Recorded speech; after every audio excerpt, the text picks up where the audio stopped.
Welcome back, everybody. It's the motherfucking Timesink anime podcast. Wow, coming out of the gate strong. Jeez. No kidding. So that was a reference to Step Brothers, but anyway. So it's week 4 of fall 2018. It's great to have everybody back here. So let's get right started. This weekend, we actually were at a convention. Yay, Kumoricon! Yep, Kumoricon. So for you, those of you who are just joining us, I'm JT, and this is Rex. Yep, I am Rex. Yep. So we went to Kumoricon this weekend, only stayed a couple days, but holy crap, it's been a while since I've been to a con, and it was awesome. Yeah, I'm getting a little too old for the convention game. Yeah. I don't know, when I was younger, I felt like I would stay like 3 or 4 days at a convention. It was just like, oh yeah, I can go another one. I can keep going another day. And like, this time, on my second day, like halfway through it, I was just like, ugh. Yeah. There's too many people around. I'm done. Yeah. I want to go back and eat my tapioca pudding and put on my tunes. My story. Yeah, my stories. Yeah, I am. Fun though. Conventions have always been kind of a drain for me, just because I love conventions. Like, a lot of really cool people, a lot of really cool cosplays. It is just a very draining thing because I'm introverted to the extreme. Yeah, me too. And it's so completely sapping just to be around that many people. But I used to be like, yeah, I could go for a weekend. It's like, oh man, Sunday, I'm tired, but that was fun. After the second day, it's like, I don't think I can do this anymore. I'm broken. So I thought, when we went to the convention, I was like, alright, cosplay. I bet we're gonna see tons of Bowsettes everywhere. Because I was like, that was the big thing right before this con. We saw a handful of Bowsettes, mind you. Quite a few of them, actually. But, like, 90% of the cosplays were Hiraka. And, like, I feel like at least 40% of those Hiraka cosplays were Toga. Yes! No kidding. There were so many Togas this year. I didn't take that many pictures of the con, unfortunately. No, I didn't either. But yeah, there were just a lot of Togas. Anybody who was at Kumoricon could probably vouch for that. There were a lot of Togas this year. We did get to see some other really cool cosplays. We got to see the big 3 from Hiroaka, all in the hero outfits. Yeah, that was cool. Got to see So you didn't go to this, but I went to a Trigger panel. Mm-hmm. It was listed as like Trigger drawing. Yeah, like a live drawing. Yeah, but it was not a live drawing at all. It was like I can't exactly remember the name of the people, but it was an interview with 3 pretty big people in Trigger. Mm-hmm. It wasn't the head guy. No Hiroyuki Imaishi? Yeah, not Imaishi, yeah. But it was 3 pretty big guys, and we got a look at Darling in the Franxx. We got to look at preliminary sketches of the original, like, Darling in the Franxx characters. Yeah, you told me about that. Yeah, that sounded really interesting. Originally, the Darling in the Franxx characters, the character designer was working on Idolmaster before he was working on this. So we went into the character design for Darling in the Franxx, kind of making them look a little more idol-like. So originally, when the characters were when they went into the robot, the girls, and when they like got all hooked up, their hair was supposed to change colors to like an idol-ish hair color. And they're supposed to get, like, holographic horns. So that was a cool little insight. And then we got a lot of information on Trigger's upcoming movie, Promare. Yes. Which, it looks so good. Yeah. We got to see a lot of information about it. Apparently people at Anime Expo already got all this. But this is all new to me. I thought the main character looked like Kamina when I first saw him in the trailer. But after closer look, he doesn't look like him at all, really. Mm-hmm. His name is Gallo. I think it was, and then I think it's like a firefighter, and there's like a fire in the trailer, so something. And then we both went to a J. Michael Tatum. Oh my god! Which I'm not going to talk too much about to protect the parties involved. All right, we're not going to give any specific things, but all we're going to say about it is, holy shit! I think that was the most fun I've had in a panel in a long time. This panel.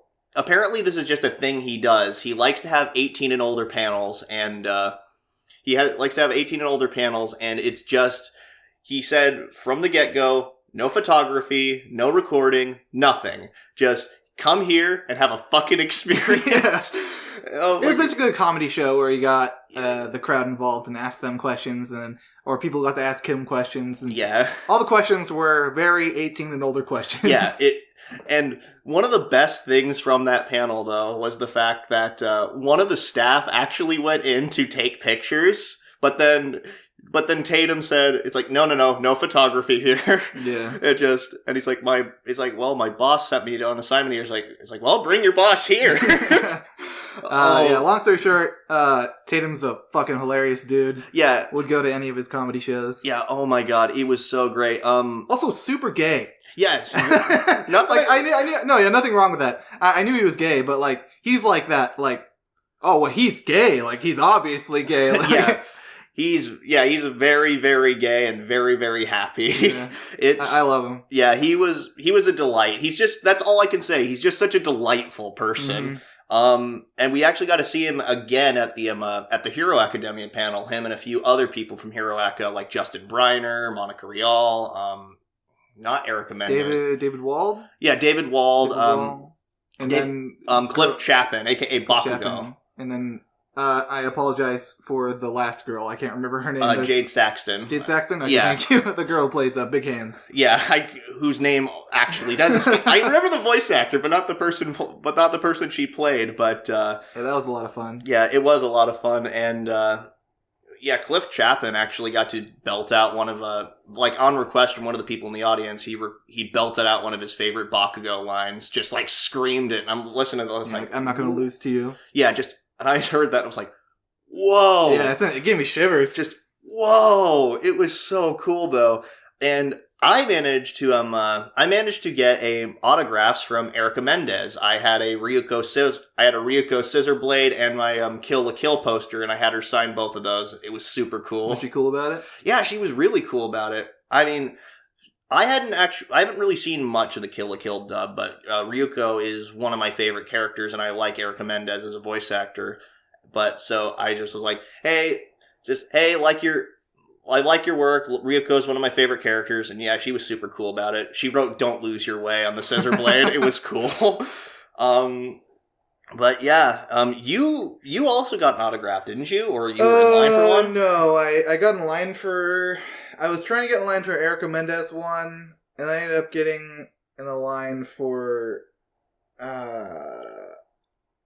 It was the guy who did the art for Final Fantasy. I know who you're talking about, but his name escapes me. Like, he did like all the character design work or something for like Final Fantasies 1 through 10, and then it's still to this day does like all the title thing, like all the title work still. Yeah, so like he's a big deal. I went into the line and I was like, all right, cool. I'll just buy like something of his up front, mm-hmm. and then I'll get that signed. And then turns out there was nothing up front that you could get signed. So I was like, well, I'll just step out of the line and give it to someone else in this line, because like everyone else was holding like books and big old posters and stuff like that. I was like, they probably want it a lot more than I do, so I'll just give it to one of these guys. That's super cool of you, actually. Yeah. But yeah, we got to hang out with we got to see some really cool panels, got to see a lot of cool cosplays, and we got to hang out with some really good friends of ours.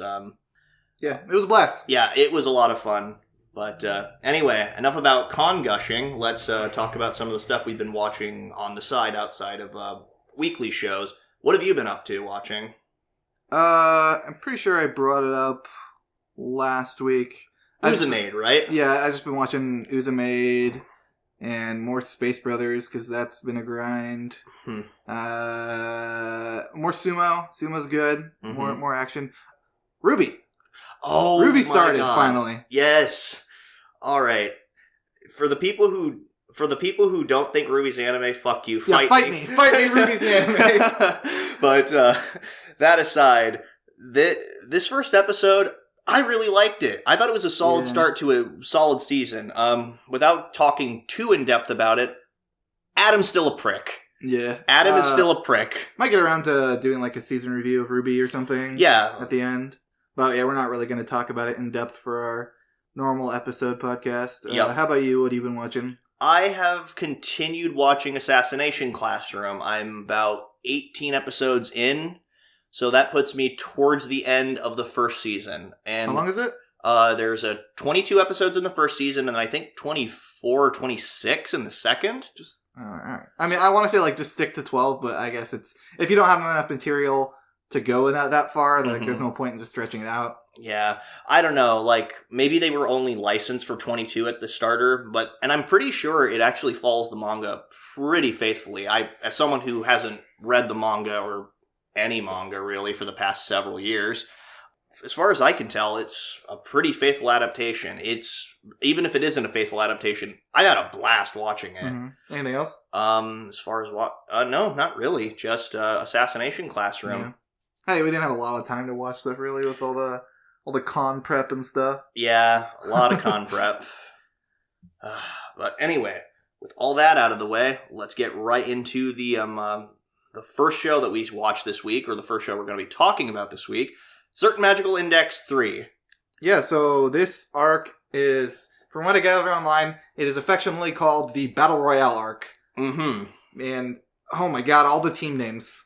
The team names are so dumb. Yeah. Like, one of them is just called School. Yeah, so we got Group, which is Tsuchimikado, Accelerator, Misujime, and Unobara. Mm-hmm. Misujime and Unobara being... Misujime was like the other teleporter girl. Yeah. And Unobara was the Master of Disguise guy. Oh, yeah, that's right. We got Item, which was in Railgun. Yes, they made their appearance in Railgun. You have Meltdowner, the number 4 level 5, who she's really cool. She I believe her name is Frenda, the short blonde girl who has the ability to light explosive tape. We have another character who has the ability to detect AIM fields, which is really helpful. And I don't remember the last of them. So I got listed here, Mugino. That's Meltdowner. Frenda Seivalun. Mm-hmm. That's Tape Girl. Yes. Takitsubo Riko. And Kunihara Sayai. I think Sayai is the one who always says, like, oh, that's like ultra, like, always adds ultra to anything she's saying. I'm pretty sure, and I don't remember her ability off the top of my head. And then, I don't think we've seen it. Hamazura Shiage, their new toady. Oh, that's right. Who is the guy that, Toma beat at Toma punched in the face, at the end of the last season. He did his Toma special. Yeah. Just punch him in the face. So then there's, School, which is, Kakine Teitoku, which is like, looks like an idol guy. There's a girl in a dress who we don't know who is, who she chased down Hamazura in this episode. Yobo Banka, which is the UFO head laser guy who cuts things in half. And then Sunazara Chimitsu, who tried to shoot the old lady. Oh, he was like a replacement sniper or something they called him for the last one. Oh, yeah. So then we have Block, which we don't... The only thing we know about them is that Unobara is infiltrated their ranks. So you have Group, Item, School, and Block. All really stupid names. Like, even Group. What the hell does that... It's like I am part of Group. What group? Group! Yeah. Just, what group? Yes. Oh my god. Yeah, but this episode had a lot of stuff happening. This felt like just watching a heist. Yeah. That's pretty much the best way I can describe it. It was like watching a heist movie. Like, with a bunch of different people all trying to get the same thing. So much happened in this episode. Jeez. We got to see Accelerator hold up the Frog Doctor at gunpoint. Yeah, because Accelerator was... He was tired of other people, like, being in control of his life. Yeah. So he wanted the schematics for his brain thing. Yep, the thing that helps him, through the magic of bullshit science, able to calculate at a much higher rate. Well, yeah, now it's outsource your bullshit science to everyone else. Yep. Yeah, a lot happened this episode. Lots of chasing. I didn't actually pay as close of attention as I probably should have. What was one of the more standout scenes to you? I remember him jumping off the roof. That was cool. Wait, who? The roadie guy, like in order to escape the sniper, he like freaking jumped off the roof. I think the main focus of this episode was on Item. Yeah. Or at least like the second half was on Item. Them hanging out at the cafe and then going after... They went after a place because they were like, oh, well, School tried to assassinate this... really, like, high-profile lady. Which was a lady that, like, she was shot by Tsujimikado a few episodes back. Mm-hmm. And as soon as I saw that she didn't actually die in that scene, I was like, she's not dead. Oh. She's gonna show up later. Oh, yeah, that's right. Lo and behold, she shows up later. Of course. I had actually forgotten about that plot point. Yeah, so group ends up saving her from being assassinated. And then Item goes after... So the Item figures out that School's going to go after a place to get... School wants to get the quote-unquote tweezers. Oh, the tweezers. That's right. So Item goes after them. They end up getting in a fight with Yobo Banka, the UFO head guy. Running away, chasing after them is a whole big old chase scene. But School manages to get away with them in the end. And then, that's pretty much all the action of the episode. So we get to so hopefully we get to see like more of this civil war or battle royale, I guess, resolve. Like we get to see like all the underworld groups duking it out and wondering who's going to come up on top. This seemed like mostly like a setup episode. Yeah, like introducing all these groups and putting them in one place. And I've heard before that Toma's not going to be in the next few episodes because it's mainly going to be focusing on this situation, which that'll be interesting. Mainly because Toma's not that interesting of a character. Yeah, well, no, I'm joking, of course. I think Toma's a fine protagonist. He's just not, but he's not the most interesting. Yeah, I know a lot of people are happy that Accelerator is back in the season now. Yeah.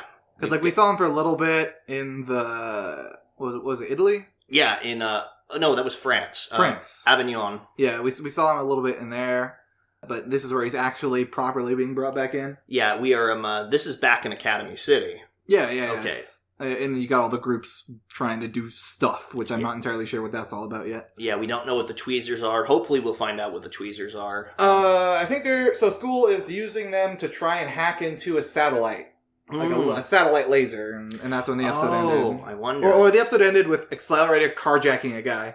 Oh, that's right. He jumps into the car and is just like, keep driving. Yeah, I really want to point out that they were driving, and he could have opened the door on the bus, but he just fucking kicked the shit out of it, knocked it open. It's like, come on, man, just open the door. And he pulls his gun up in like one fluid motion, like, you keep driving. Yeah, not even bothering to really look at him. Satellite Control Center. And the guy's like, oh, okay. Well, I'm sure most people know who the number one Esper is at this point. Well, I mean, it doesn't matter if he knows who he is. I'm pretty sure most people know what to do when a gun's pointed at their head. Just, okay. But that's about it for Index this week.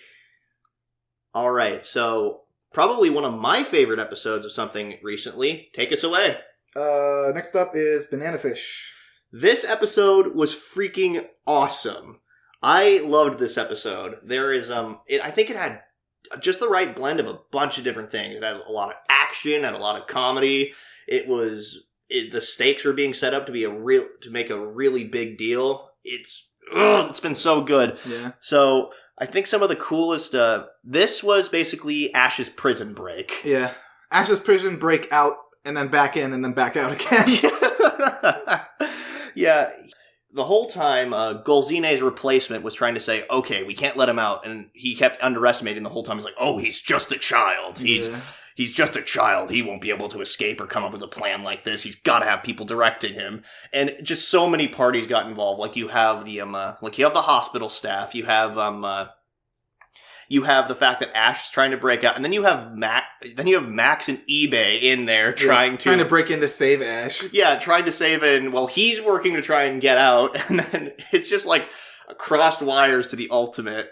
So one of my favorite parts of this episode I want to point out is just we get to delve a lot more into Golzine's character and his arrogance. Yeah. Because like this whole episode, he could be giving them information on how to catch Ash, but he's inside he's thinking, you guys are dumb. How could you underestimate this? You're never going to catch him. And he's just thinking, like, I created him. I'm going to be the one to catch him. I mean, which I knew that was his whole game. And I just saw this whole thing unravel. It's just like, oh, Golzine, you petty bastard. Yeah, like, he's not putting his professional interests first at all. No, he's a complete bastard. But at the same time, he just knew that, I think he just wanted to have like a little bit of sense of pride, knowing it's like, yeah, I created this, and he was able to escape you dolts. Yeah. Just so he could say that, yeah, I created this. Holy crap. One of the most tense things was that scene in the elevator. Yeah, exactly. Oh my god. I usually don't get that like tight, like tensed up when I'm watching like a scene like that, but because the whole time Ash realizes that immediately, like, okay, Abraham Dawson is here. I can bring him to the public, and we can basically say, this is what Banana Fish is, and actually expose this whole conspiracy. He figured this out, so the whole time he's trying to say, okay, come along, dude. In his kind of weakened, like, mentally deteriorated state, he's basically trying to drag around a crippled person, almost literal dead weight at this point, but he needs to. But this whole time, they're just it's like a cat and mouse game, and this scene in the elevator... Good God, it was such a tense situation. When Dawson, like, goes over the edge, and then Ash has to catch him, and just, like, in a lot of scenes I'm thinking, like, oh, they're in a lot of danger, but I'm sure they'll make it back up. In this situation, with this show, I'm like, is he gonna make it back up? Like, is Ash gonna have to drop Dawson? I mean... Yeah, which I figured Ash, one way or the other, would make it out alive, but I had no idea about Dawson. Yeah. Dawson could have easily kicked the bucket at any point. Ash showing off his amazing strength. Yeah. Like, apparently he is not only ridiculously smart, he's also apparently ridiculously strong. I think a lot of people could probably have the power to do that in that situation because, adrenaline whatsoever, but he had the calm of mind to think of all the things to do in the proper order. Yeah. Like the order of reaching down, grabbing Dawson, putting his hand on the ledge, and then pulling himself up first was clever, and I think a lot of people wouldn't think that out. Yeah, in that situation. Ash really did have the but you also have to remember that he was in a weakened state because of the surgical drugs. Yeah. So the fact that he was able to do all that and still have the presence of mind and physical fortitude to actually pull this plan off was awesome. Yeah. And then, as soon as one of the funniest parts, actually, aside from him dressed up as a nurse, was actually like this funny little bit. Like he escapes, he finally got out, and it should be like this triumphant moment. But then he sees Max and Ibe getting dragged back, and he's like, "What are you people doing here?" He just gets super freaking pissed off, and like he looks back, and you just see like this kind of I guess you could call it like chibi sort of drawing where everything's off model, and he just sees like a bunch of jack-o'-lanterns like they're taunting him because the he's afraid of pumpkins. Episode kind of just like shifted into a comedy. Yeah, they like Max and Ash walk in on a doctor and nurse having sex. Yeah, they're like, oh, okay, we'll steal their clothes. Yep, and we get to see Ash in a sweet, sweet nurse outfit and pretending to be a lady. Oh my God. And then, but the final kickoff was Ash saying, I'm gonna go find AG. I'm gonna find him because he's missing somewhere and I won't be able to rest until I know for certain, yes, he's safe. And we've heard this before, but Ash pretty much says, the city is my backyard. Mm-hmm. Like, I know everywhere to go. So, episode ends on Ash heading out to look for AG. Yep. Yeah. Again, this episode was just freaking awesome. We saw some really cool action scenes, like the bit when Ash is being carried by Max, but then Max has to drop him, and AG. And then Ash like does a freaking sick barrel roll or whatever, and just bang kills a guy. Oh man, it was so cool. There were just so many cool action scenes. Some people have complained. I saw on Kitsu a couple people saying, all right, these past few episodes have just gotten really stupid. No, they haven't. This is awesome. I don't know where that complaint's coming from. It's like, this is awesome.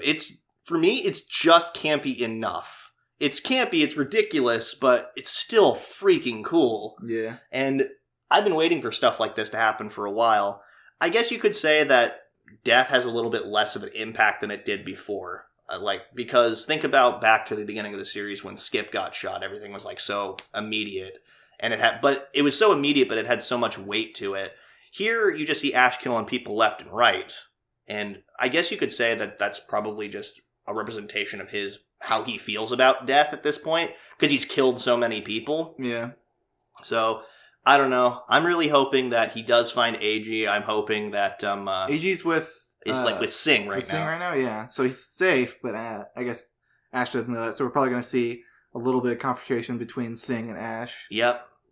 So that's going to be pretty cool to watch unfold. Again, we didn't see any of AG really at all this episode, so... Oh, wait, no, AG got away. Because it was like the Oh, no, that's right. Yeah, Sing found him. Yeah. Because we heard that. Mm-hmm. That stereotypical Asian music. Yeah, not quite that, but pretty much, yeah. It was pretty ridiculous. So, moving on from Banana Fish, what's next? The newest episode of Goblin Slayer, a.k.a. Doom Guy killing some goblins. A.k.a. just a D&D party. Alright. This episode was just... It was just a treat, once again, to just watch Goblin Slayer and company just, like, go in and infiltrate this freaking place and take out a bunch of goblins. Yeah, I like in the beginning, there was a scene where he, like, reaches down, cuts up a goblin, and Elf's like, what are you doing? He's like, you have to be covered in blood. They're extremely sensitive to smell, particularly the smells of elves, women, and children. Yeah. And then she's like, no, I don't want to. And then kind of pans over to Priestess, and she's like, get used to it. Yeah, just this dead look on her face, like, you get used to it. And yeah, it just shows them. We saw the elf actually kind of snap a little bit. Yeah, she was not handling all of the death and brutality. Well. But I think part of what was really getting to her was seeing like one of her own kind basically being caught as a prisoner. Mm-hmm. And we actually had a really cool scene there when she was saying kill, and he's just like understood, and you think she's going to say kill me, but no, she just said it turns out she was saying kill this thing and then stab the goblin that was hiding there. Mm-hmm. Those crafty little fuckers. And then he's like, what, you didn't think I was going to kill her, did you? What were you guys thinking of? Yeah, just, what were you thinking? So more evidence of D&D. Goddamn elf, just like laying on the floor checking for traps. Mm-hmm. And then the dwarf being able to actually tell the difference because like, yes. I'm a stone cutter. Yeah, I have stone sense. Yeah, exactly. That's my trait as a dwarf. Yeah, and then it is cool seeing him work with a party like this, because we've seen him work with the priestess before, but never an entire party. And even the elf was kind of just shocked at it's like he's been doing stuff like this all by himself for this long. As you see him her brutally stabbing like some goblin that had to be disoriented and put to sleep. The whole room of goblins. Yeah, and yeah, just every single one. She's like, the knives are getting slick with blood. You see, and then it cuts over to him, like, taking out their knives and just once again doing the most efficient method possible. Yep. Just everything he does in this show, it points towards showing how much time he spent killing these goblins and how much he knows about it, and just how to spend the least amount of energy possible into doing this. So. Oh my god, this episode was really cool. And then we had a super cool fight between the boss monster of the dungeon. Which is the most creative use I've ever seen out of a magic scroll. Holy shit, right? So yeah, he uses the teleportation scroll to... Which we didn't know what it was. We found out this episode it was a teleportation scroll. Yeah, he uses... So he had his mage friend from before, the sorceress lady. Mm-hmm. She said he had a weird request. And apparently that request was to tie the other end of that scroll to the bottom of the ocean, so he could use it to shoot out pressurized water like a razor blade. And it cut this ogre in half. He's like, oh, you wait, and he's just thinking, I was thinking about just using this to get rid of a big goblin nest. And he's like, you'd waste this on something like as minuscule as goblins? The goblins are more trouble than you. Yeah. Even though we actually saw him get the crap kicked out of him at first, and it's just like, okay, give me a healing potion and a stamina potion out of my bag. Mm-hmm. And then, again, this was just this series is a lot of fun. It's just so cool. Yeah, it just feels like an adventure.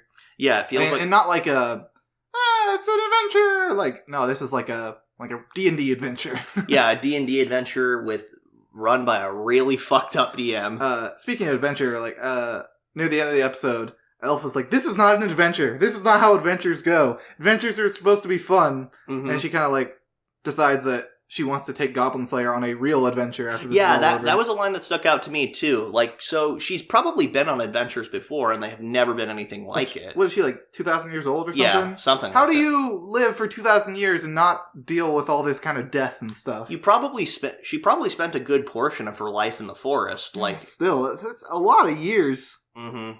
I don't know. Elves, I don't think, typically have the same kind of capacity for stuff like that until they actually start getting involved with it. Because I don't know how elves function in this world, but elves aren't typically considered adults until they're about 100 years old in D&D. But I don't know. Maybe it's longer for them. So, I don't know. Long story short, this episode was freaking cool. We got to see this. The soundtrack in this freaking series is so good. It's just so good. Just so many good like metal bits and rock anthems, and just it's awesome. Like just like the scene when he's staring down like the ogre, like after he just casts the scroll and it's all glowing over him and shit, and the music that's playing. Ugh, so cool. Yeah. Again, it's like Doom. Because a lot of people have compared Goblin Slayer to Doom Guy, particularly the recent Doom, the one for like the PS4 and stuff. And I'd buy that because he pretty much is Doom Guy. Quiet, efficient murder. Yep. Although Doom Guy's a little more vocal. Yeah, that is true. And he is just kind of when he's on duty and he's actually trying to do his job. He's just no nonsense. Let's get to the point. I mean, because it was interesting, like seeing how he was just interacting with them at the campfire, and he was actually being more talkative and stuff. But then back on the job, just okay, we need to get back to the work here. Working 9 to 5. Oh man, but yeah, that's the end of Goblin Slayer. Next up is Golden Kamuy 2. Most of this episode was Tsurumi's men trying to kill Hijikata's group. Yep. All right. And this, I want to say one of the most interesting parts was towards the beginning when the Okada, I believe, the sniper. Ogata, yes.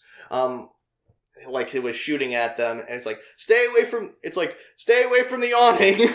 Stay away from, like, don't get under. No, he's like, get under the awning.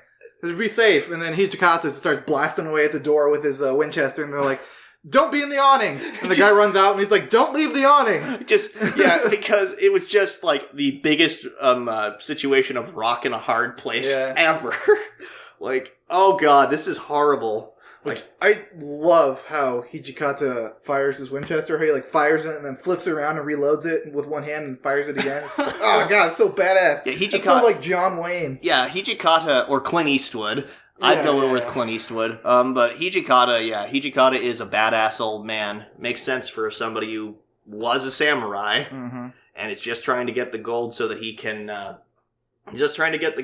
basically start a new republic, kind of like the shogunate. What was it called? Shinsengumi. Yeah, the Shinsengumi. That's right. But then we saw another really messed up thing though when. Crap, what is the guy who has, like, the worst luck ever? Nikaido? Yes, this guy never gets a freaking break. Yeah, like, he's an asshole, but I do feel bad for him, because he lost an ear. He lost his other ear. I think he still has one ear. Maybe. But yeah, he lost that ear. And then, like, Tsurumi, I'm assuming, had Edo Guy make him a helmet of his ear. Yeah, and the ears are on his neck. I want to point that out. The ear is on his neck. Yeah. So that just goes to show how little Tsurumi cares for him. Yeah. So he was fighting with Hijikata, and then Sugimoto shows up, and he turns around and is like, "Oh, Sugimoto!" and starts running away. Yeah. But then, as soon as he does that, Hijikata brings down his katana and slices his foot off. Yeah. But he still keeps going. Yeah, because he is just. Because Sugimoto killed his brother, so he's dead set on getting revenge on Sugimoto no matter what it takes. Yeah, even losing a foot in the process. Yeah. And just dragging his bloody nub across the ground. Ugh. So, like, after all that went down, everybody got out. We got another slice of life happy cooking scene. Alright. Ashirpa was, as usual, super adorable here. She, when she basically begs Ushiyama, or Dick Sensei, as she so lovingly refers to him, to eat the brains, and she had like the super adorable face. Puppy dog eyes. Yeah, he's like, okay. It's sort of like a niece trying to get her uncle to do something. It's like, please. Yeah. And so he does he eats the brains, and then And then more preparation of Cheetah Tap. But then, Odagai? What's this in it? Ogata, thank you. Ogata, he starts getting ready to prepare it, but he's not saying Cheetah Tap while he's doing it. And of course, Sugimoto is like... Yeah, he just like rats him out like in school. Just like, Mom! Like, Asupa-san, Ogata isn't saying Cheetah Tap. Yeah, it's hilarious how, like, the show can go from, like, super serious, like, treasure hunt, like, people dying and gunfights and explosions, and to just goofy, silly shit like this. Yeah, it just flips the switch immediately, and it just transfers over so well. The intro plays into that hilariously, too. I think we talked about that last week. We might have, but it does bear repeating on occasion. This, it's hilarious to watch, though, just in the episodes. But, we got introduced to Inodo, the warden to the prison that Nopperabo, aka Ishirpa's dad, was from. I looked into it, by the way. Do you know what Nopperabo translates to? No. It translates roughly to no face. Is that his Ainu name? I think so. Nopperabo? Yeah, it was.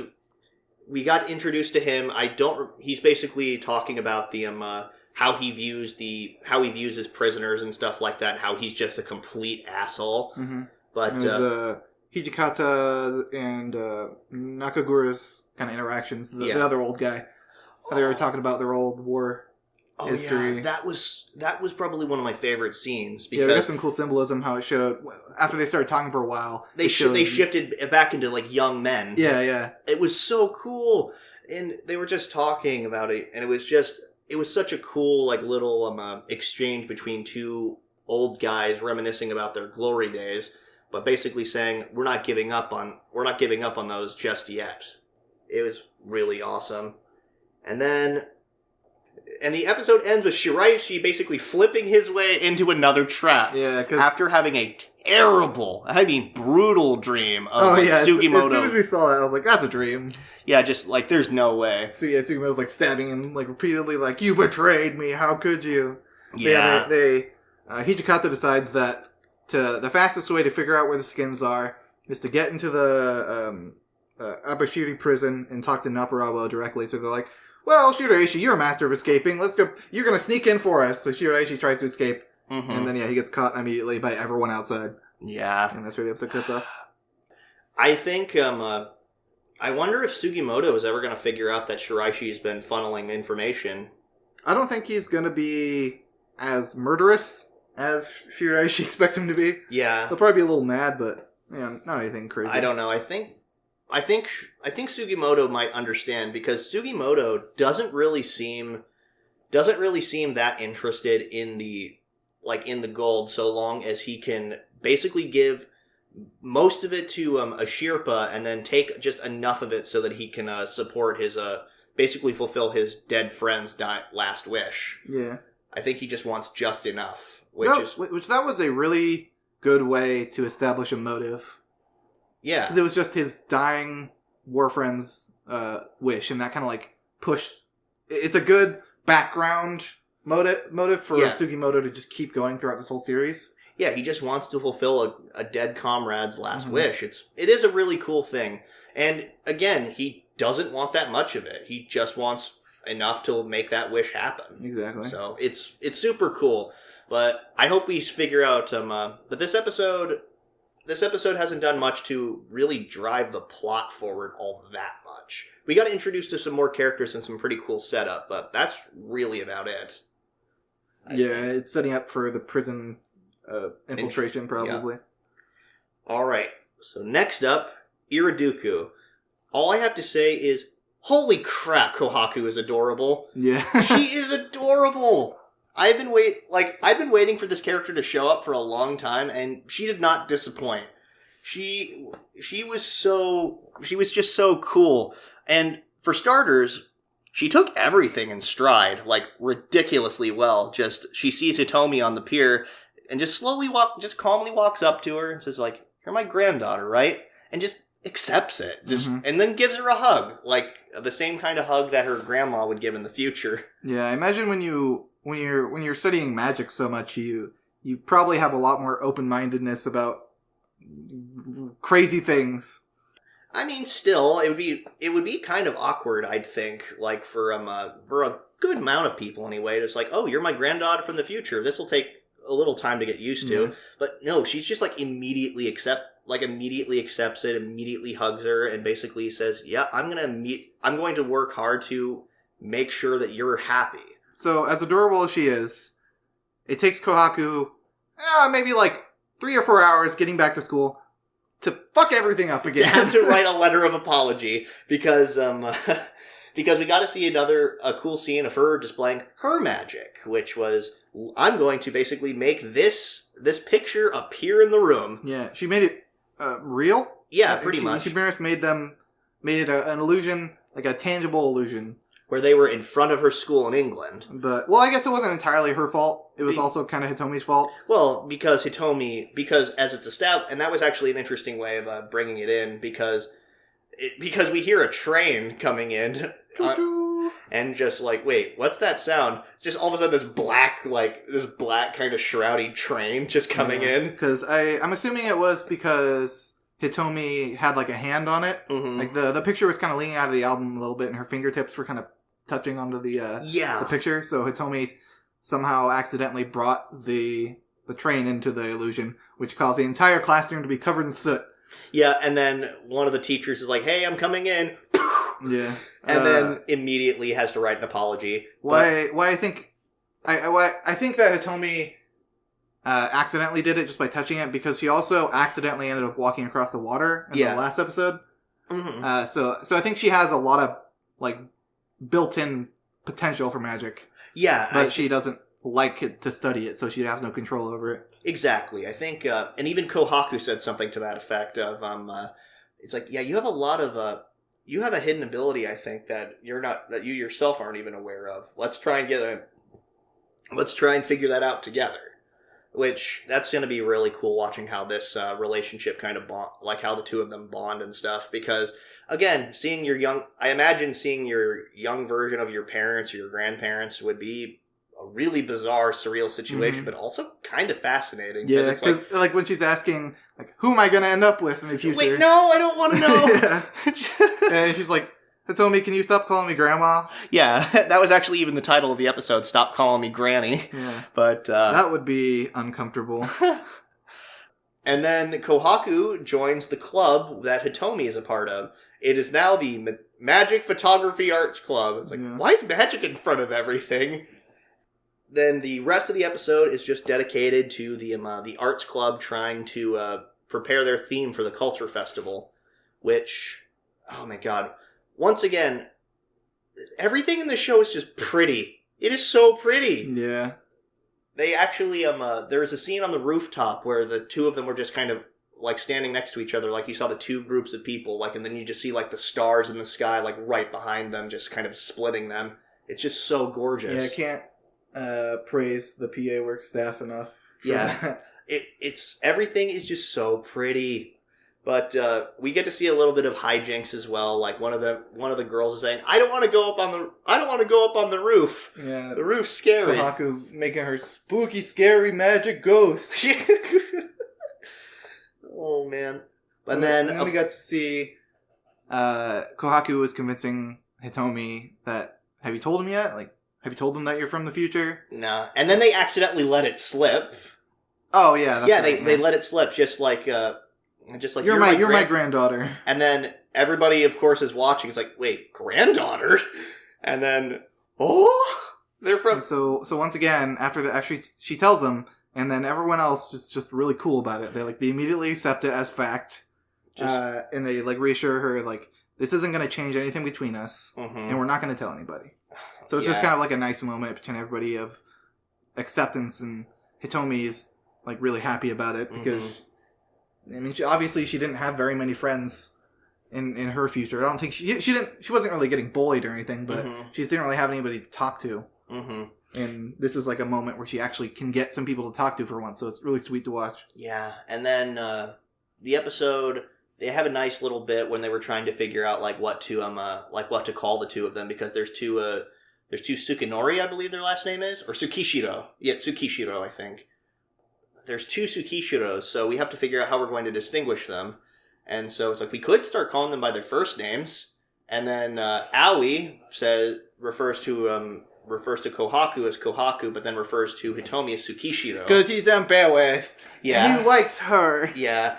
And then of course, that kind of makes Hitomi kind of sad, because... Oh yeah, he's like, he doesn't want to call me by my first name. Yeah, and then even Kohaku brings it up. It's like, a girl like Hitomi might take that the wrong way. Yeah. And then, of course, there's the inevitable heartbreak that's going to happen of, oh, you're from the future. I can't be with you. Yeah. It's gonna suck when that part finally happens. And maybe she won't go back. Maybe she'll stay in the past or something. I don't know. Maybe. We'll see, won't we?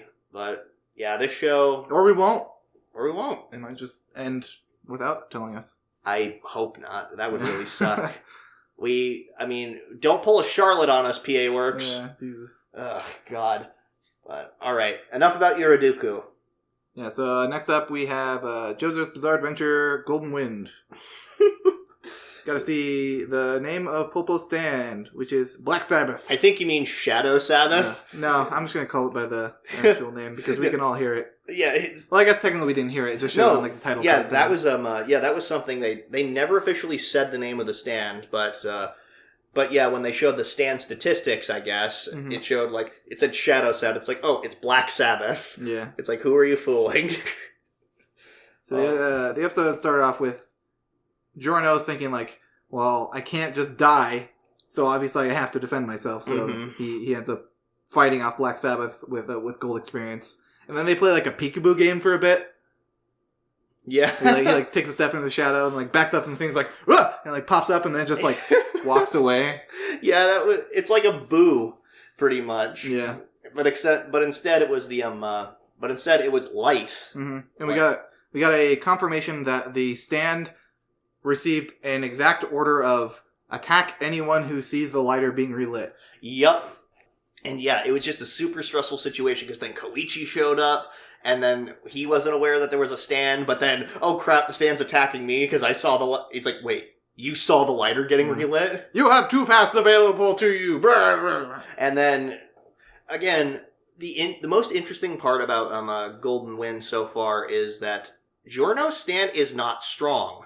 It's not super fast, punchy. No. Well, it does that, but it's not they're not particularly strong punches. No. It's not like ora. Yeah, it's definitely the weakest physically of any the main character stands that we've seen so far. Yeah, we get to see, and so he has to apply a lot more creativity with it, which this was no short of creativity here. He had to make a tree come to life until it died. I did not expect that at all. That was I we knew about his ability, how he just created life, but I didn't think you could create life enough until it died. It was so cool. And then Shadow Sabbath, Black Sabbath, got caught in the sunlight and started melting, but then it was getting ready to go into the shadows again, and then Giorno just steps on it, and it's like, you're not getting away. And that's when he does the... Yeah, fuck yeah. I'm glad they kept that, even if it's Dio's version of it. Yeah, who cares? It makes sense, because this is supposed to be Dio's son, but whatever.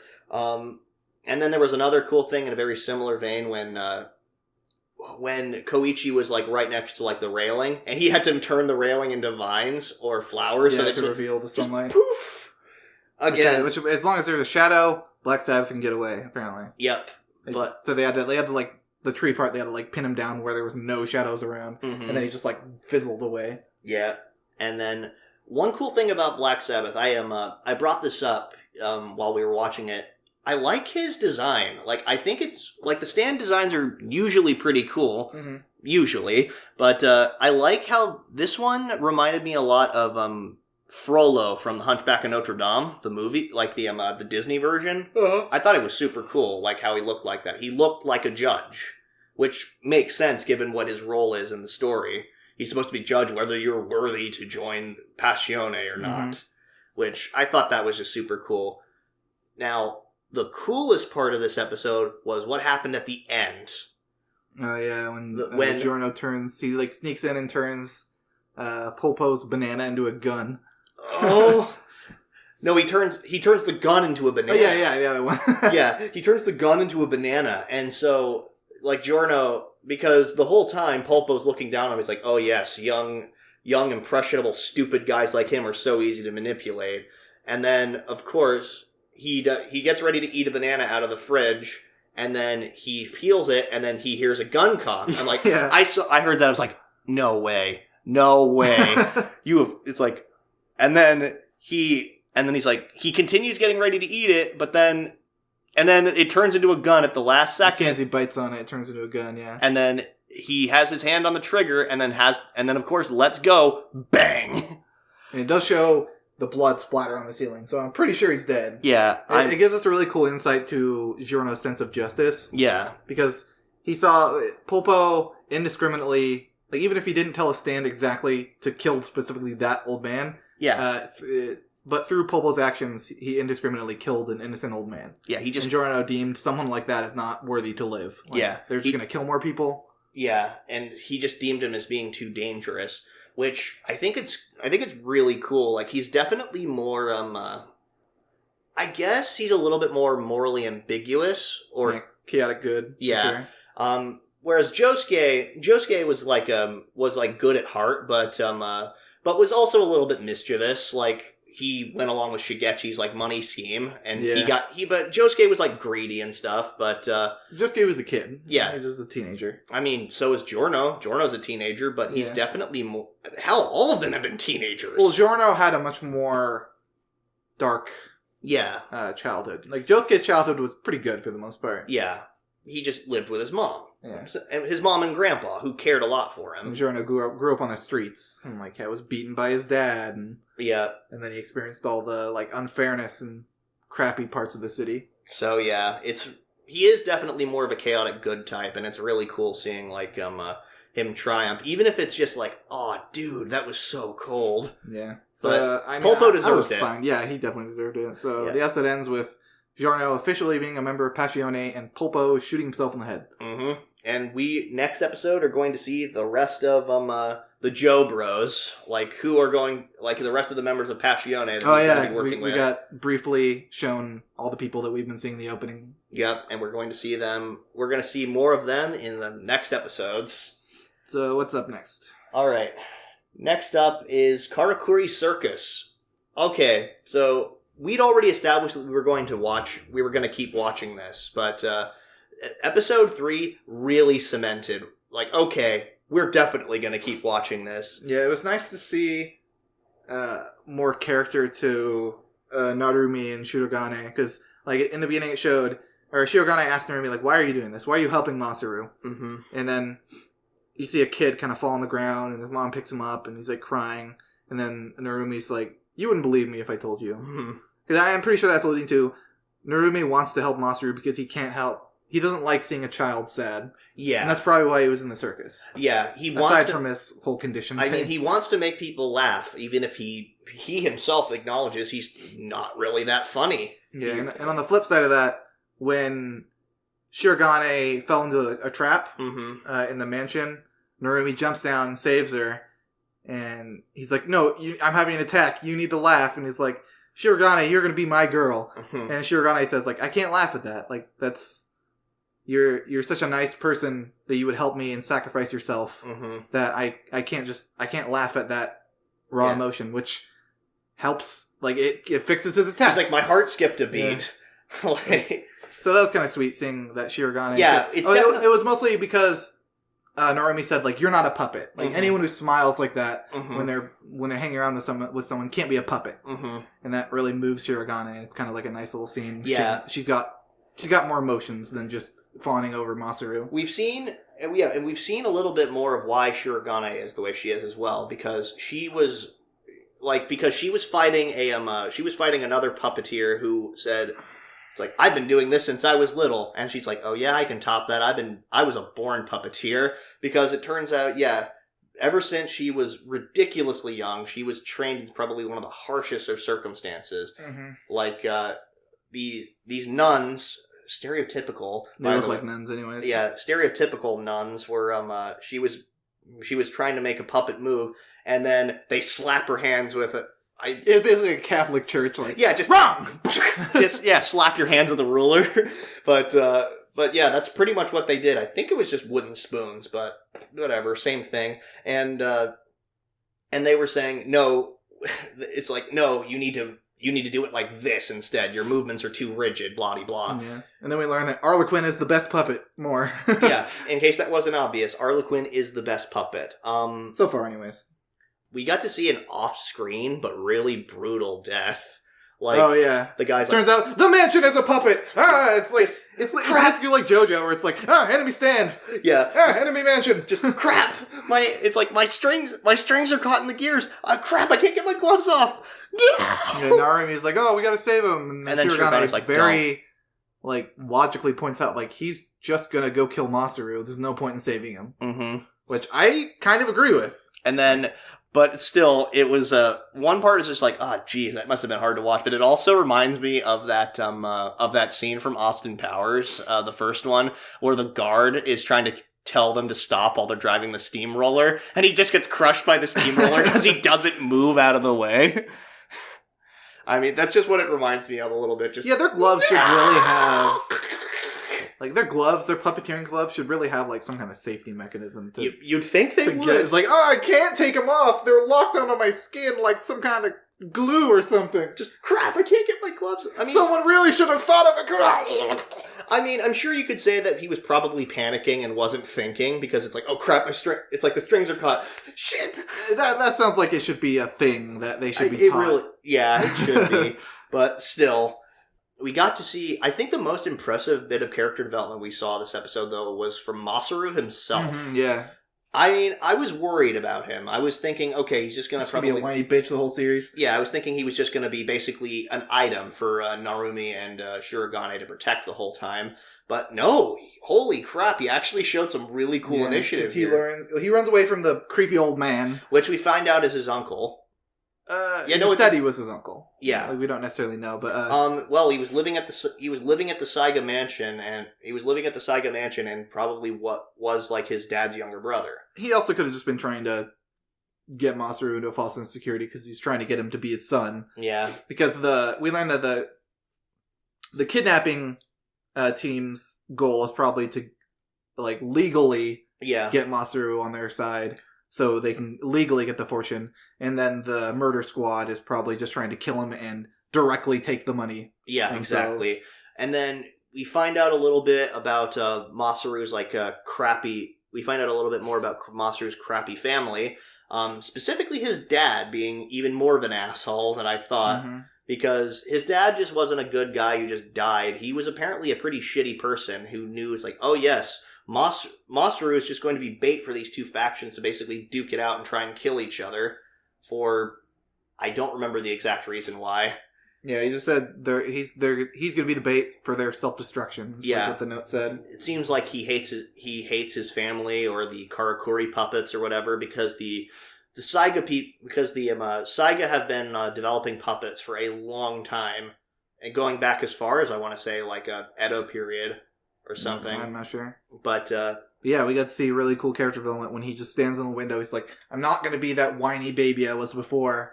And he's like, if I survive, I'm going to be stronger than I was. And he just jumps out of a crazy tall window. Yeah. And we're like, oh, he's dead. But no.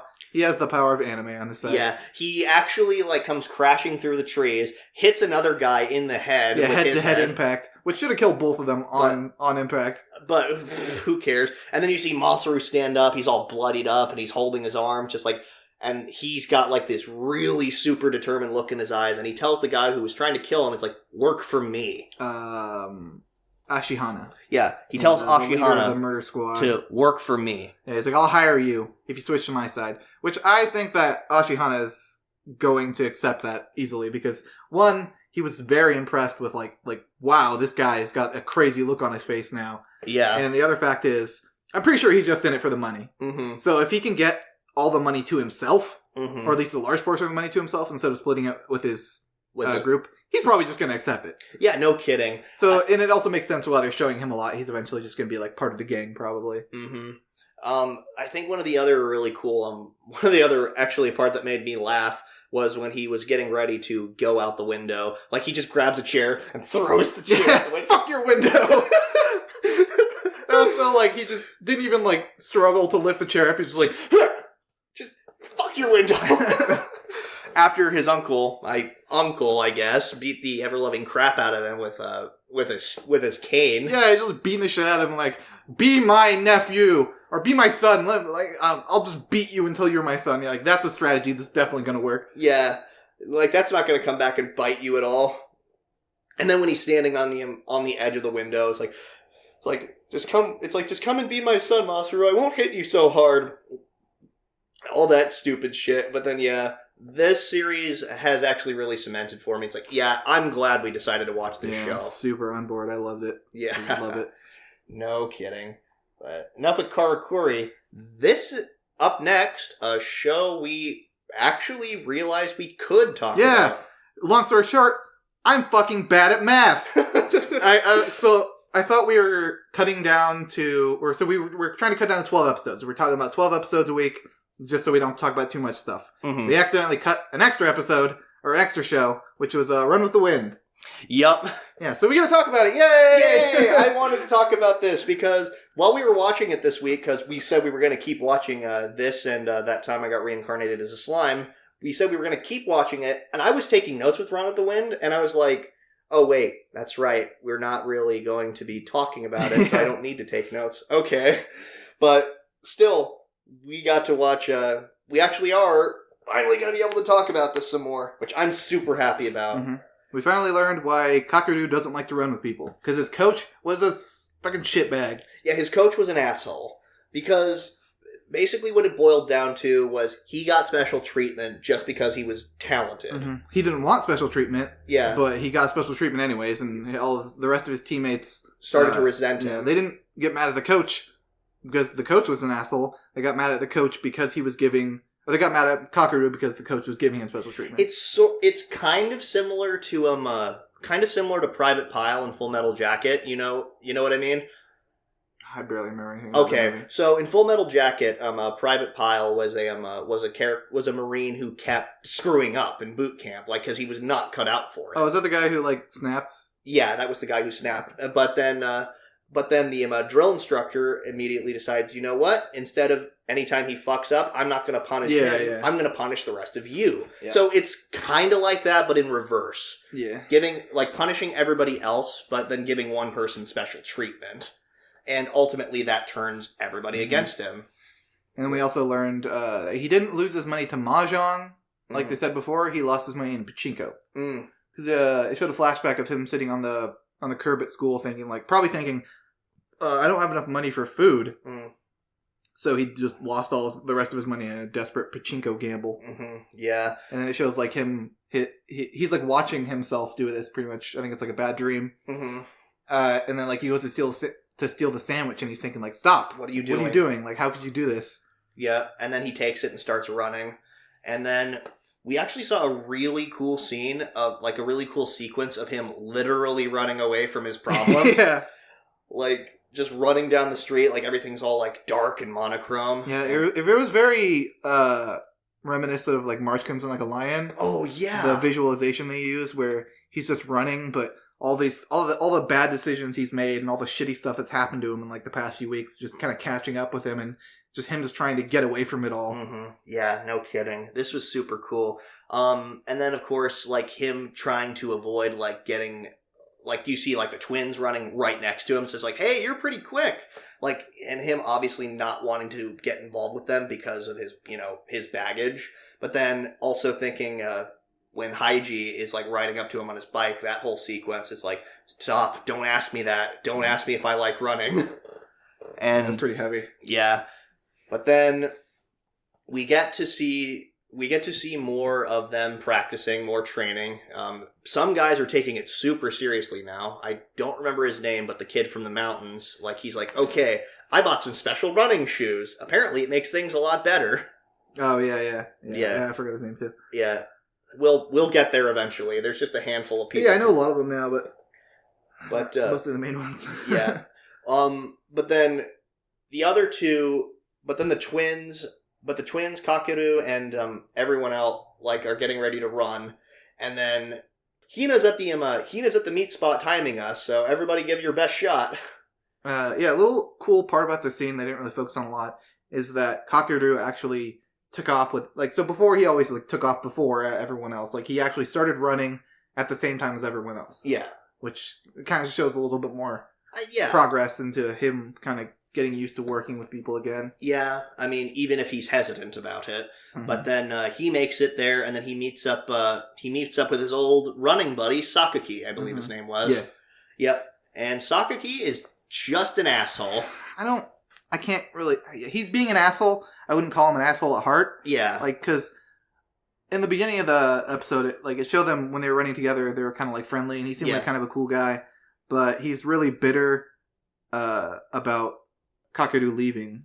I think he's bitter about a few different things. For one, I think he saw Kakeru as someone who was legitimately talented and somebody that he was kind of striving to be, even if I think Kakeru is younger than him, actually. Or are they same age? Well, they're in the same grade. Okay, so he was kind of envious of just his natural talent, because even Kakeru's coach had noted, wow, he's only a second year and he's basically went that quickly. And he wasn't even in top condition. Yeah.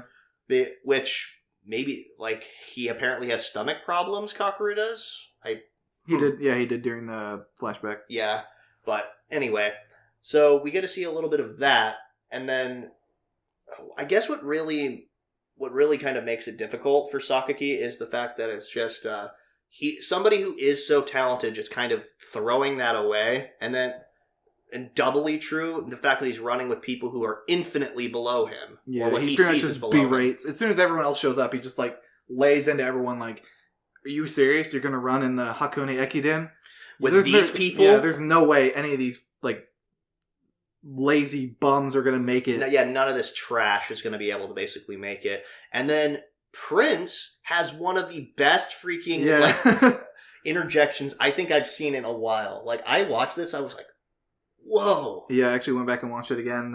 His speech, how he hates Sakaki was berating everyone because, like, there's no way you people can do this. Like, you class, and then it's like, yeah, it's like people at your level. It's like your level. It's like that's why I hate running. I absolutely hate running, but I hate people like you even more who talk only about levels and stuff like that, and people who criticize others for doing what they love. And he's saying, like, I hate running, but I like all these people because they accept me for who I am. Like, I'm not sure if I can consider them my friends, but they at least accept me and recognize my worth. Mm-hmm. I thought that was such a cool moment. Yeah, and then of course it's immediately off, like, kind of, it's like, oh, that's a cool moment, and then of course he passes out. Yeah, just bleh. It was the inspiring speech from the character. I expected it from the least. Yeah, exactly. I think that's what really drove it home. Mm-hmm. Which, again, I mean, I guess that's sort of a manipulative tactic, but it was effective, so... Yeah, and then that speech just shuts Sakaki up, and he goes away, and Kakeru kind of has a moment of, like, wait. We'll meet each other again, or we'll see each other again. And then, Sakaki... The weird part about this was Sakaki's look. It looked sort of, like, uncertain, sad, and just... wounded. Just, like, he didn't know how to process it, almost. Yeah. Like, he didn't know how to take it. Like... He didn't say anything, and it looked sort of somber and sort of angry, but at the same time, it was kind of hard to read what he was really thinking. Yeah, but the part I want to talk about most is the last, like, 3 seconds of the episode was, it showed the whole team kind of standing in a line with the sun coming up behind them, and they're all, like, laughing and talking to each other, and it ended on Kakeru taking a step forward. Yeah. And then it just cut to the ending, and that was really cool because it's showing I think his speech got to him a lot, probably, from Prince. Yeah. And also just everything he's been going through, showing Kakeru's willingness to finally join a team again. And I think next episode we're probably going to see more of that. Yeah, probably see him more coming out of his shell or whatever, or trying to, maybe even trying to coach the rest of them on how to be better. That would be cool. Yeah. Like, what's his name? Haiji? Yeah. Yeah, I love how... Earlier in the episode, Haiji, he was, like, motivating Prince with manga quotes. Yeah. and then even, like, other people in the team notice that it's like, It sounds like something Prince would like. Yeah. We also got to see that Prince is just a nerd at school. Like, he looks like this kind of handsome type, but at school he was just like hanging out with his nerdy friends, and these bully jocks push him out of their lunch seat. Yeah, just the huge guys from the rugby club. Also, I want to point out that one of his friends literally had a hammer and sickle shirt. Yeah. Like, the first time we saw that, we're like, wait, is he wearing a hammer and sickle shirt? So we had to rewind. It's like, oh, he totally is. Russian anthem intensifies. But yeah, I'm enjoying this series, and I know that it's less popular than that time I got reincarnated, but still, I'm enjoying this show a lot more, I think. Yeah, me too. It's another really good sports show. Next up is SSSS.Gridman. I had to count the S's in my head really quick, because I was like, is that 4 or 3? I was actually worried that I might have said 5. But, okay. This episode characterized a little bit more of Rika and Akane, actually. Mm-hmm. We got to see more of their, it seems like they were just friends who kind of drifted apart. Yeah, because when she showed up at the bus stop and they started talking for a while, Akane was like, we haven't done this for a while. Like, we used to talk all the time in elementary school or whatever, and they just kind of, stopped. Yeah, they were just kind of, and they were even, I remember playing a little bit like elementary school kids would, like, just kind of doing stupid little things like that. Which, I'm assuming that Akane was probably a nice girl, something shitty happened to her, and then she got all these powers or whatever to make the things to kill people. Yep. And then the first part of the episode was Akane, and we actually got to see a little bit more the budding romances and young love. Yeah, Yuta and Sho, along with everyone from the Neon Genesis Junior High, just stalking Rika and Akane on their group date. Yeah, because as it turns out, Sho likes Akane, not realizing that, she's the main villain of the story. Mm-hmm. And then Yuta, of course, likes Rika. But she actually admits to. Yeah, which, thank God. Yeah, right? It's not like ambiguous. He's like, yeah, I actually do like her with when he's sitting down with Max. Yeah. Which Max reminds me so much of Gamagori. Yeah, right? he looks and even just has a similar build to like Gamagori. Yeah. But Max is sitting down like, do you like her? And he's like, maybe. It's like, yeah, I think. You think? Yeah, just, you think? So he's like, listening to you is vexing. Yeah, that was really funny. And then because Rika and company got like hit on by like these college guys who were like I guess internet celebrities. Yeah, I think they're probably like YouTubers or something. Yeah. The equivalent of YouTubers. Yeah. But they all pissing Akane off. Yeah. They like bumped into Akane and started like being friendly with her, and you just see like her inner thoughts are like, get these disgusting pieces of garbage away from me. Like, but I can't snap. I can't lose my temper here. Yeah. Because as we've established, Akane is really good at masking her emotions, but she's a crazy bitch. Yeah, she is completely psycho. But we also get to see her eventually just kind of storming off, or just thinking, "Oh, I gotta go," making a convenient excuse. Bye. Yeah, just bye. And then Rika even expresses regret later. It's like, I shouldn't have even gone with them.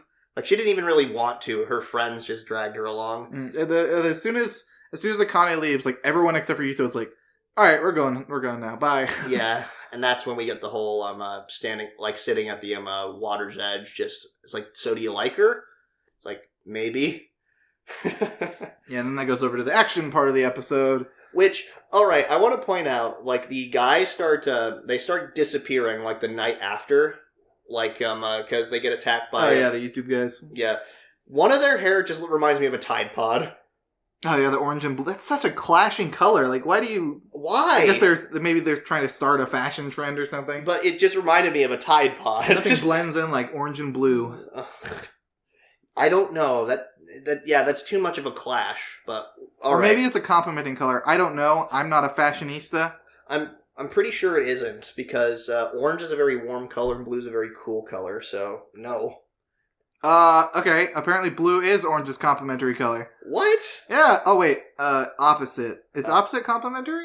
I don't think so. I don't know. Anyway, yeah, they got all eaten up by a kaiju. Yeah, they got eaten up by kaiju, which immediately, like, the next day, they just didn't exist. Like, that's what happens when anyone gets killed by a kaiju. They just don't exist anymore. there's always some kind of inconvenient excuse, like, oh, they died years ago. Yeah, oh yeah, they exist. They're not alive anymore. Yeah, I mean, and even her, Rika's friends are like, wasn't there 4 of them? No, there's always only been one guy. Yeah. But, and then that makes her go, oh crap, they're targeting him now. So, of course, she goes up to him thinking it's like, and he's thinking, oh wow, she must really have the hots for me. Which, no. She's trying to make you not die, you idiot. Mm-hmm. But, and the next part, we get to see Auntie also show up in the kaiju fight. Yeah, because Gridman and Auntie are fighting, and Auntie shows up, he's like, I'm gonna beat you up, kaiju, because I want to fight Gridman. Yeah. Because that's like Auntie's sole purpose in life is to fight Gridman. Oh man, and I think one of the funniest parts of this episode is they were trying, like, everybody in the Neon Genesis High School or Junior High was trying to to assist Gridman to become his weapons. So they all enter the computer and they start rendering, and then this shitty computer just crashes. Yeah, and Akane with the sweet save of, have you tried unplugging it and plugging it back in? You mean Rika? Rika, yeah, not Akane. Yeah, Rika like unplugs it and then plugs it back in and then kicks it. Yeah. It's like, oh, it works now, yay! Which, like, that's the last thing I would have done if, like, my friends were stuck in cyberspace. It's like, oh, let's just unplug it. It'll probably be fine. Who cares if they just disappear forever? Oh, man. And then, of course, everything works out fine. It's like, okay, only one of us can go in at a time, it seems, so... So Max goes in, he combines again, and then does a sweet, like, jump kick. Yeah. The Gridman kick! Yeah, he basically, he propels the jets in his arms, and then, gets a flip, and then whoosh! So it really bugs me how, when he turns into Max Gridman, how his arms are, up, but the other arms are down. It's just I get it fits that way, but it just annoys me to no end thinking about that. I see. And then we get to see more of Akane being abusive towards Auntie by throwing her fucking phone at him. Yeah. It's like, wait, did she just... I saw that the first time. I was like, wait, did she just throw her phone at him? So going back to the Auntie thing, Auntie was, about to attack Gridman, I'll kill you, and then he just, turns back into normal. I wonder if that was Akane just, pretty much pulling the plug on him. Or if he ran out of time. Yeah, I imagine that must have been the case. Mm-hmm. But basically, yeah, Akane still being a self-righteous bitch. Auntie is still, I want to kill Gridman, but I'm not strong enough to kill Gridman. And I'm going to stop anybody who gets in my way. Maybe Auntie will become an ally later? I think so, yeah. I think that's probably what's going to happen. Maybe he's going to be like a viral kind of situation from Gurren Lagann. He actually kind of even looks like viral, now that I think about it. Yeah. But then Akane, I wonder... Oh yeah, and the episode ends on a bit of a somber note when Rika goes to the bus stop and Akane isn't there. Yeah, she says, I wonder if this is all my fault. Yeah. Which I don't think it is. I think she's just reading a little too much into that. No, it isn't her fault, but she has no way of knowing that. Yeah. Teenage girls... Gonna be teenage girls. And then there's also a funny moment, which we actually get to see a kind of a breath of fresh air on Yuta's part, actually asking the girl out. Oh yeah, he tried. He certainly tried. Yeah, and then it's just do you want to get dinner sometime? It's like, absolutely, I'm starving. Let's get everybody together. He's like, I just meant the two of us. Yeah. Well, he tried. It's more than I can say for a lot of protagonists. Yeah, a lot of anime protagonists with girls they like or whatever, just kind of languishing in their feelings. He actually A, admitted that he likes her, and B, actually tried to do something, which is really cool. But anyway, enough about Gridman. So next up is Sword Art Online Alicization. Started off with a kick-ass fucking fight scene. Oh my god! I was kind of bothered by it. It looked like it was sort of it looked. Maybe it was just from where I was sitting or the video buffering weirdly, because it looked like really awkward motion blur. I didn't like it from where I was sitting. I didn't see that at all. I saw a lot of cool choreography, and I love the light effects on the swords. That's something I've always liked. It makes it kind of look like they're swinging around lightsabers. But yeah, it's Kirito jumps in, starts cutting up a bunch of goblins. Yu-Gi-Oh's being a little bitch. Then Yu-Gi-Oh gets stabbed. Well, first Kirito gets cut, and then he's like, Ow!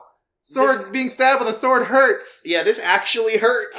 This is what I've been doing to people the whole time. Yeah, Yu-Gi-Oh jumps in to try and save him, and he gets, like, what looks like incredibly painfully cut across his stomach, because, like, the sword pushes him a little bit before actually slashing him. Oh, so that was probably a big gash in his stomach. Yep. And from what it looks like, it's all, like, real damage. Yeah, looks like it. It's actually happening to you. But yeah, then Kirito freaks out, and the sword art stuff, Kirito is the biggest, baddest guy, ends up killing the big goblin. And I was kind of I don't know. I was kind of hoping Yu-Gi-Oh would do something instead of, getting slashed in the stomach. Yeah. And then proving, oh, hey, I'm Kirito. Of course I'm going to win. Yeah. It was cool to watch, but it's like, yeah, all right. I've seen this 100 times. Yeah. Kirito saves the day once again. And then after he does basically life force transference so that he can save his life. Yeah. So I want to talk about that real quick. How, like, they keep saying, like, system command. Yeah. But to them, it's just, like, magic words. So there's, like, I assume they're kind of spells, but they also sound like admin things. Yeah. Again, I could do with this system in particular, I could do without the sciencey gobbledygook. Like, he must have a fluctlight or whatever. Yeah. Again, I don't give a shit about fluctlights. I really don't. Wimbly wombly sciencey stuff. Yeah, exactly. But then that is a good point. They are basically like magic words, but they do sound like admin commands. Mm-hmm. Like they are basically just hacking the computer. Again, for me, it's like, okay, I get it. This is a virtual world, but it kind of takes me out of it a little bit. It's like, they're literally saying, hey, this is a game. Yeah. And I get... And Kirito even pointed that last episode. Was like, this is weird that they're saying that. Yeah. Usually was like, no, it's just magic words. It's the incantations. Which, meh. I don't know. But then there was an awkward time skip of, There was an awkward time skip between after Yu-Gi-Oh was healed and Kirito passed out. Just like, oh, okay, I guess time has passed now. There was like for me, there was like no build up. It's just like, oh, they're underneath the tree again. Like, hey, no, is Yu-Gi-Oh okay? No, like, it didn't show like Kirito waking up or anything. It just, wait, I guess we're back here now. So that was kind of jarring. Was like, yeah, I'm fine now after the day, the 2 days or whatever of healing. Yeah, it's like, okay. All right, again, Sword Art's propensity of telling, not showing any of this. Yeah. It really bothers me when they do shit like this. Like, all right, so we're just going to exposition our way into the next plot point, which is, hey, Kirito can now hold the sword that he had a hard time doing before. Yeah, that was a little kind of hand wavy. They're like, oh yeah, I leveled up my skills enough. You probably also leveled up your skills enough. Although I will say this, I did kind of like that he's like, all right, what's your sword style? The Einkrad style, and I will teach you everything I know. I will say, again, it is kind of cool to see him in sort of more of a mentor role rather than just him doing anything, but again, it just feels like they're kind of just creating another Kirito. Yeah, we'll have to see what kind of personality Yu-Gi-Oh actually has. We haven't really gotten that much personality out of him. He's just kind of like wimpy, and he wants to save Alice. Yeah. But I was really happy about what happened in this episode. They had Yu-Gi-Oh actually be the one to cut the tree down. Like, they didn't just make Kirito do it all. It was, they spent like question mark hours of Kirito kind of tutoring Yu-Gi-Oh on... Maybe days, maybe weeks. We don't know. Yeah, who knows? It was probably a few hours. It seemed like the same day. But yeah, and then there was a really cool little sequence of Yu-Gi-Oh just cutting through the entire tree and knocking it down. And then everyone's like, holy crap, what is that? And then he gets released from his calling. He gets released from his calling and he says, I want to be a swordsman. Yeah, I actually like that system. They have a system in place where if you ever finish your calling, you get to pick whatever one you want. Yeah. Which, like, is there limits to that? It's like, I want to become God. Yeah, or just like, Jeff, I see you finish your calling of building 100 houses. What do you want? I want to fuck goats. It's like, well, the church says it's okay, so I guess if you want your calling to fuck goats, have at it, Jeff. Yeah, I never stopped to consider that. Or like, I want to kill people. What is somebody going, what is stopping somebody from saying, I want to become the head of the church? Yeah. Like, wait, Actually, yeah, that's a really good point. I want to become the head of the church. Oh no, he figured it out. Crap! But then... And then Kirito has a sword on his back now, which it's not really explained where he got that. We know Yu-Gi-Oh! Has his sword. It's probably going to be a 1-3-2 storytelling thing. Yeah. Where they're like, they show later on he pulls out a sword and then it does flashback of him buying a sword in the village or something. Maybe. I don't know. That's kind of... It's just or kind of... maybe it's just some shitty sword that he just randomly bought. Maybe. But yep, they're finally heading on their journey to save Alice, going to the big city. Yeah. Which, if it turns out just to be more sword art, I am very excited for it. I know you're not, but I am. I'm actually just ready to be disappointed. But whatever. It's again, if nothing else, I will actually be able to have some fun, like kind of analyzing the story and saying, okay, maybe like let's see. I'm looking forward to when they finally abridge this.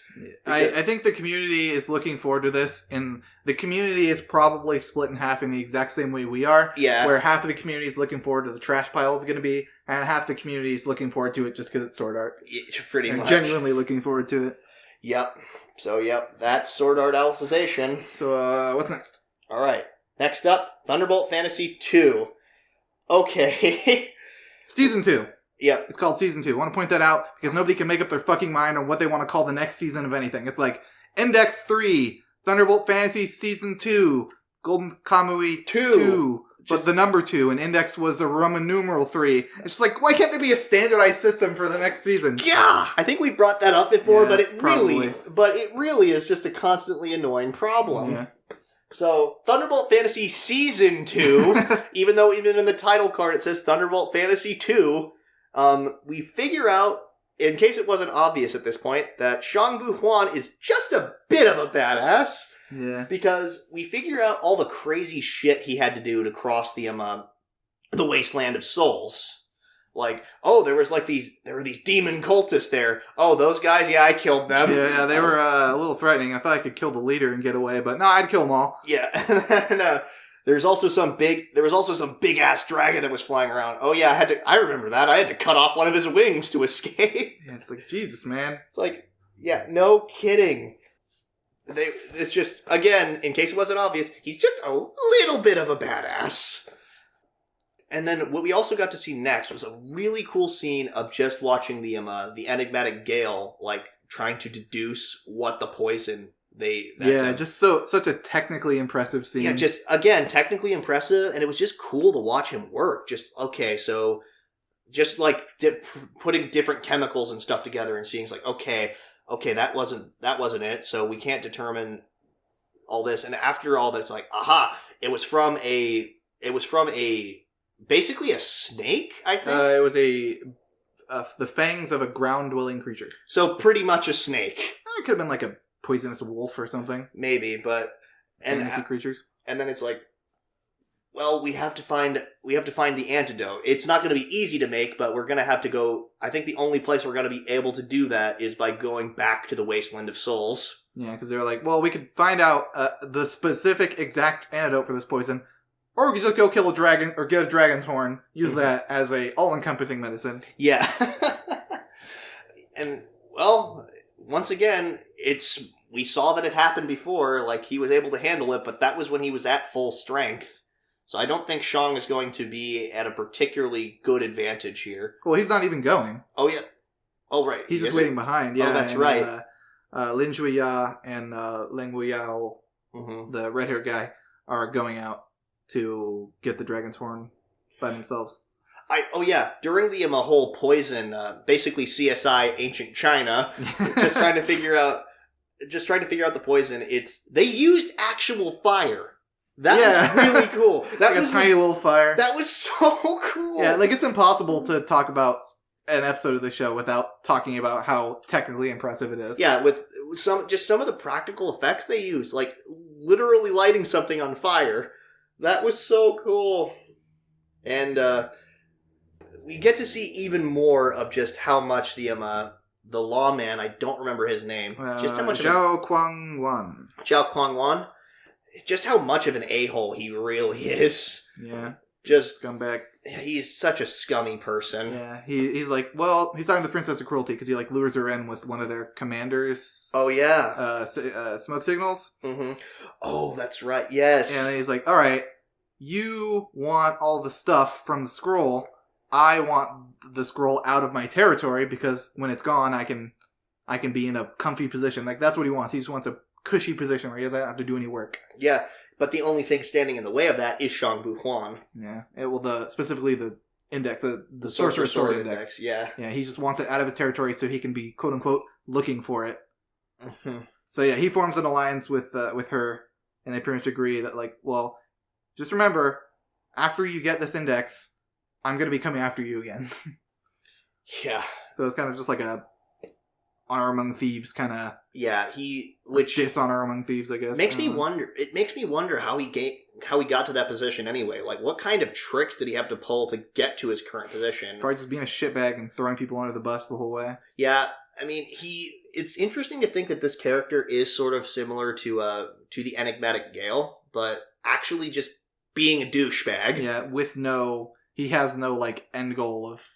Yeah. Helping. I'm assuming the enigmatic Gale has an end goal of making something better. Because his motives behind it are kind of his motives are a little bit shaky, and how he goes about it is shaky, but usually he wants to bring criminals to justice, or rather he wants to break a criminal's spirit so they have no desire to commit crimes anymore. Yeah. That's what it was established back in season 1. So, but enough about that scene. Who cares about that scene? Because the cool scene was after that. Yeah, we got to see a transforming sword. Oh my god! Whenever somebody says transform in anime, I'm immediately hyped. A transforming sword. So a transforming instrument. Yeah, and it turned into a sword. Yeah, because Lin Juya, like some zombies showed up, or whatever zombies. I saw them and I immediately thought, "Hi, Beetlejuice," because that's what they looked like. They looked like Beetlejuice, like their hair and stuff. Was yeah. But yeah, they show up, and Lin Juya is saying, well, I'm not going to do anything, because I want to see what you can do. Like, I don't want to go on a journey with somebody who can't hold their own weight. Yeah. So he just, like, he starts playing his instrument a little bit, and then it's just the Ling Ya, his instrument, was just like, transform! He just turns into a sword, and it's just a bunch of cool sword fighting choreography of him cutting things up. And then one of the coolest parts, actually, was the monk meeting up with the Princess of Cruelty. Di Kong. Yeah, Di Kong met up with her, I think, at the hut she was hiding at or whatever. Yeah, and he delivers one of the coolest soliloquies about, like, how his life really doesn't have much merit to it or doesn't have much value, but he won't just let anyone kill him without a good reason. Yeah, he's like, my life means nothing, but your reason to kill me means even less than that. Yeah, it was so... just how he systematically brought her down. And, again, if that's going to be a fight, oh god, I'm really looking forward to that. And this is kind of a fight. Yeah. It was just him. He didn't really fight at all. Yeah. He was just kind of weaving around all of her attacks, kind of humiliating her. Which I think he stole the super... fancy sword. You think so? What's it called again? The 7 Blasphemous Deaths. Yeah, I think he walked in there and stole that. Because I don't think he just randomly walked in there. I wonder if he knows about the Sorcerer's Sword Index. He was there for a reason. Like, I'm almost sure of that. Yeah, he didn't just wander out to escape the rain or whatever. Yeah, he disappears, and she gets out. She runs out of the hut, and she's like, "How could he humiliate me like that?" And she gets pissed off, and that's where the episode cuts off. Mm-hmm. So next episode, we're going to see them fight a dragon. Yeah. And I really hope it's just a person in a costume. That it's not going to be. It kind of looks like that in the opening. It looks like a guy like stepping forward in a big old costume. Maybe. Who knows? We'll see. Because if not, if they have to have like the scale that big, it's going to be hard to have a puppet with that scale. Because the puppets, I think they go up to like someone's shin or something. They're surprisingly big from when I saw them. Yeah. All right. Last but not least, disappointing CG. More disappointing CG. Yes, AKA Zombieland Saga. God. Again, I legitimately think that this is supposed to be a kind of biting commentary on idol shows, and I remember watching a video that pointed it out, just a biting commentary on just the idol industry in Japan in general. Yeah, I don't care. It's disappointing to me. Because, like, the animation for the show is fantastic. I love the facial expressions. Yeah. I love just the outlandish kind of ridiculousness of it, especially like the opening. Yeah. It's just kind of, it's very just flat colors, goofy stuff happening. It reminds me of a Trigger OP. Kind of, yeah. Just like the flat colors of it. Yeah. But one of the first things we see is, it made me go, oh, thank God, was Saki finally just punching her manager in the gut. Yeah. Yeah, just about time. Somebody finally gave that bastard a punch in the gut that he needed. And they were getting ready for their next gig, which was being hosted by a pharmaceutical company. It was a collaboration with Saga Pharmaceutical. Yep. Which... Because they needed money. They needed money. The producer's like, we don't have any money. We need to make money. Yeah, we kind of blew our budget. So yeah, they made money, and they were thinking to themselves, okay, how can we incorporate the product into our performance? Which is actually a pretty creative use of their part. They just go around and slapping the freaking patches on their back. We get like a warning. It's like, applying medical patches to someone else is considered medical practice, and you shouldn't do it without a license. Yeah, they showed that. They showed that thing twice. Actually, They showed that little disclaimer. And this episode really highlights just how much of a scumbag Kotaro is, because while he drops the girls off at their hotel, like, and says, "Okay, be sure to practice. I'm gonna go sightseeing." He doesn't go sightseeing though. But no, I know he doesn't. But I think what he does is a little bit. It's a good manager thing, but he's also still a scumbag, and kind of shows how two-faced he really is. Because think about how he treats the girls, and like how he talks to them, he berates them, and stuff like Very that. obviously being himself. Yeah, but then think about how like civil and yeah, that was a little like awkward. It was really awkward seeing him just being like quiet. Yeah, he's like, and he's just like, we really look forward to your business, and instead of okay, let's go. He's a businessman. But it's still such a shady asshole move, and it's just, he's so two-faced. Shady, yes. Asshole, no, I don't think so. I think it's just business. I don't know. I mean, he's just using the girls as tools to get his province up again. He does not really give a rat's ass about them outside of that. He just wants them to make him or give his province some attention again, pretty much. I think he's. It's kind of a case of tsundere is not the right word, but he probably cares for them to an extent, but he's not going to show it because that's just the kind of person he is. But yeah, maybe it'll show on later on which one of this is right. I think that he's just kind of an a-hole who's just trying to exploit the girls for what he can. But for the most part, in my opinion at least, the first 2/3 of the episode was kind of boring. Like, it was just them once again reaffirming how they want to be a group. Like, we already saw that before. We didn't need another. I mean, we did. Yeah, it was just kind of the girls bonding. Typical idol stuff. But it was exact repeat of what happened before. How they reaffirmed their feelings to want to be a group together. Like, we already saw that. Like, we don't need to see it again. Like, if they're gonna have more of the girls bonding, give us something more unique. Of like, maybe someone has a problem and then they need to fix it, like that kind of thing. That's what a lot of idol shows do. They help each other through their problems. Yeah, and this was just a literal repeat of what we saw before. And it's like, oh, we got. I guess like some of them were like, they were thinking, okay, well, we never actually got to experience stuff like this when we were alive. Like, this is like kind of their second wind or second chance, so to speak. Which, that's kind of an interesting take on it. But yeah, it was just them kind of just hanging out in a foot bath. And then it like strolled into another generic, terrible CG idol performance. And like, okay, if you're going to use it for a joke once, cool, that was kind of funny, but it's so disappointing going from like the heavy metal concert and then the rap battle, and then it's just like, oh, are we just going to have generic idol performances for the rest of the show? Yeah, that I will say is a little bit of a disappointment, because please do not do this to me. The first 2 episodes of this were so solid. I don't want another Homes of Kyoto. Yeah, and I stand by saying that that when it's actually funny, it's really funny. Yeah, like the last third of this episode where they were going to the hot spring and they were trying not to be seen. It's like, okay, we're gonna sneak in, guys. We're gonna go to the hot spring. There's nobody around right now. But then of course the lady from the pharmaceutical company shows up. They have to hide. It's like Sakura, get down! Bonk! Yeah, pops her head off. And then it leads into like a pretty hilarious like chase scene of her running through the hallways and the different girls popping up out of nowhere. It's like, can I help you? just like all the cliched like horror things you can think of, but it's hilariously overplayed. Yeah, I love that part of the episode. It was great. They need to not just do generic idol stuff. Like, the reason I loved this show in the past couple episodes was because it was so entertaining and quirky, and the novelty of zombie idols was kind of cool. But if they're just generic idols who also happen to be zombies, like, I'm not into it. Like, I agree. But yeah, and then of course episode ends. He's just like, we look forward to your business. She's just shaking. Yeah, like, oh god.